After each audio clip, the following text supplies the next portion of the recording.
আমি এখানে আজকে নতুন ভাবে আসি নাই। আমি পারিবারিক ভাবে আমি সুন্নাতুল জামাতের পারিবারিক লোক। আমি ধর্মকর্ম তেমন ভাবে পালন করি কিনা সেটা আল্লাহ জানে, কিন্তু আহলে সুন্নাতুল জামাত আমার দাদা, আমার বাপ, আমরা সবাই আমরা পরিবার হিসাবে করেছি এবং আগামী দিনেও করব।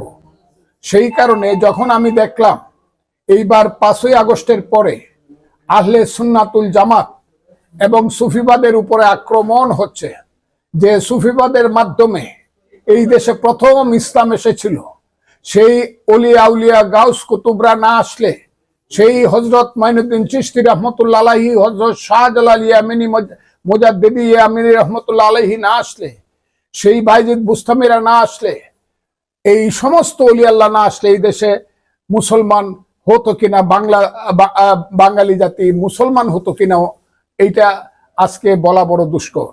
সেই অলি আল্লাহ গাউস কুতুবদের উপর যখন অপমান চলেছে, তাদের মাজার যখন ওয়াহাবিরা ভেঙে দিচ্ছে, যারা নবীকে বড় ভাই বলে নবীকে যারা সম্মান করতে চায় না, সাধারণ সম্মান দিতে চায়, কিন্তু নবী হইল আওয়ালে আখেরের নবী, দুজাহানের নবী। আল্লাহ বলছে আমি আমার নবীর উপরে দরুদ পড়ি। সেই হযরত মুহাম্মদ সাল্লাল্লাহু আলাইহি সাল্লাম যেন অপমান করে এবং মাজার ভেঙে দেয়, আমি নিজের কানে শুনেছি। একজন মৌলানা, আমি নামটাই বলি, তার নাম আমির হামজা, সে বলছে হযরত শাহজালালের মাজার ভাঙলে নাকি তা 5 কোটি টাকা দিবে জামাত বা তারা দিবে। তখন থেকে আমার মনে হয়েছে না, যদি চুপ করে থাকি তাহলে নবীর কাজ, সেই আমার যে দিনের নবী তার সম্মানের প্রতি আমি যে মানে কোনো ধরনের প্রতিবাদ করলাম না, তার এবং আখেরাতে আমি তার সাফায়েত পাবো না বলে আমি মনে করি। আর আল্লাহর হাবিবকে যারা অপমান করেছে তাদের বিরুদ্ধে যদি কথা না বলে, আল্লাহ আমার উপরে বেজার হবে, আর আল্লাহ যার উপরে বেজার হবে সে হলো নাফরমান। কাজে আমি আল্লাহর এবং নবীর সাফায়েত পাওয়ার জন্য, আল্লাহর রহমত পাওয়ার জন্য আমি মনে করেছি এই দেশে আহলে সুন্নাতুল জামাতি প্রকৃষ্ট তরিকতের দল। এইখানে শরীয়তে তরিকত, হাকিকত, মারেফত, যে যে লাইনে ইচ্ছা চলবে, শুধু 5টা বেসিক জিনিস মেনে চলবে সবাই, কালিমা, নামাজ, রোজা, হজ, যাকাত। এর বাইরে লাইন, তরিকার লাইন যা আছে সবাই করবে। কেউ আহলে হাদিস করবে, টঙ্গীর ইস্তেমায় গিয়া কেউ তাবলিগ করবে, আমি মাজারের কাছে গিয়া আমি আল্লাহর নাম নিব, এই ওলি আল্লাহদের শানে। কারণ আমরা মনে করি, আমিও বিশ্বাস করি, ওলিয়া উলিয়া গাউস কুতুব দরবেশদের আত্মা জীবিত থাকে। আমি এটা করলে কেউ যদি আমার উপরে আঘাত করতে চায় বা কেউ মাজার ভেঙে দিতে চায়, নিশ্চয়ই বাংলাদেশের প্রকৃত মুসলমান যারা, হাক্কানি মুসলমান যারা, সুন্নি মুসলমান যারা, তারা নিশ্চয়ই শুধু প্রতিবাদ করবে না, প্রতিহত করবে। এবং আমি দেখলাম রাজবাড়িতে একজন মানুষের লাশকে কবর থেকে তুলে তার লাশ পুড়িয়ে দেওয়া হয়েছে। নাউজুবিল্লাহ, যারা এই কাজ করেছে তারা মুসলমান না।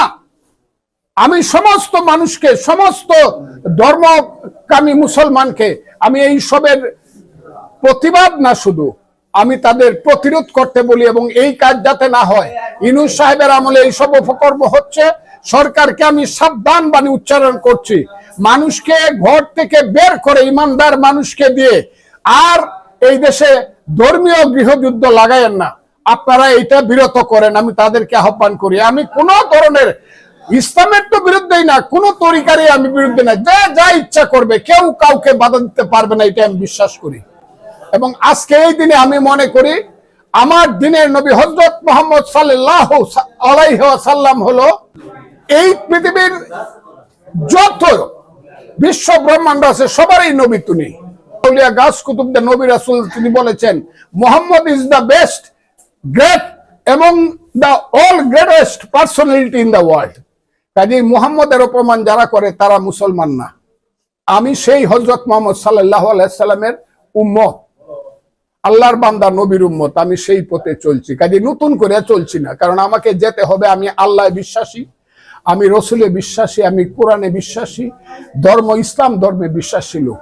কাজে আমি আমার তরিকা মানি, আমি আহলে সুন্নাতুল জামাতকে, আমার যেহেতু পূর্বপুরুষরা সেটা করে গেছে, আমার দাদার বাবা, আমার দাদা, আমার বাবা, আমিও সেই লাইনের লোক। এটা কেউ আমাকে পছন্দ করতেও পারে না, কিন্তু আমি আমার ধর্ম নিয়ে কোন ধরনের বিতর্কে যাইতে চাই না। আমি বিতর্কে যাব আমার রাজনীতি নিয়ে। ধর্ম হলো আমার নিজস্ব ব্যাপার, স্রষ্টার সঙ্গে সৃষ্টির যে সম্পর্ক, আল্লাহর সঙ্গে আমার সেই আমি তার সৃষ্টি, তার সেই সম্পর্ক, এটা আল্লাহ জানে আর আমি জানি, এটাই আমার কথা। আর ভাঙলে কিন্তু তৌহিদি জনতা হোক আর যে জনতা হোক, আর কিন্তু মাজার ভাঙলে খবর আছে, আমি কিন্তু বলে দিলাম। মানুষ কিন্তু এই দেশের ইমানদার মানুষ কিন্তু রাস্তায় নামবে, কথাটা কিন্তু বললাম। সুন্নির মানুষ কিন্তু রাস্তায় নামবে, এবং সুন্নি এই দেশে 12 আনা মুসলমান। সুন্নি হলো এই দেশে 12 আনা মুসলমান, এইসব ওয়াহাবিরা না। শুধু জামায় মুসলমান যারা বলে জামাতে ইসলাম, জামার মধ্যে ইসলাম, সাদা পাঞ্জাবি সাদা পাজামা, এটা হলো দাড়ি, এটা হলো ইসলাম। সুন্নিরা কিন্তু জামাত ইসলাম না, তারা হলো ইমানে ইসলাম, কলবের মধ্যে ইসলাম। এগুলো আমি অনেক কথা বলতে পারবো, দিনের পর দিন লেখাপড়া করে কথা কই। কলবের মধ্যে সুন্নিদের হইল কলবের মধ্যে ইসলাম, কাজে ওই সময় জামার মধ্যে ইসলাম না। তারা যাতে সাবধান হয়। আর যদি মাজার ভাঙ্গা হয়, খবর আছে, আমি বলে দিলাম, এবং সরকারকে কিন্তু হুঁশিয়ার করতে দেয়। আর যদি মাজার ভাঙ্গা হয়, প্রয়োজনে ওখানে গিয়ে ওই সুন্নিরা দিনের পর দিন রাতের পর রাত অনশন ধর্মঘট করবে। আমি কথাটা বলে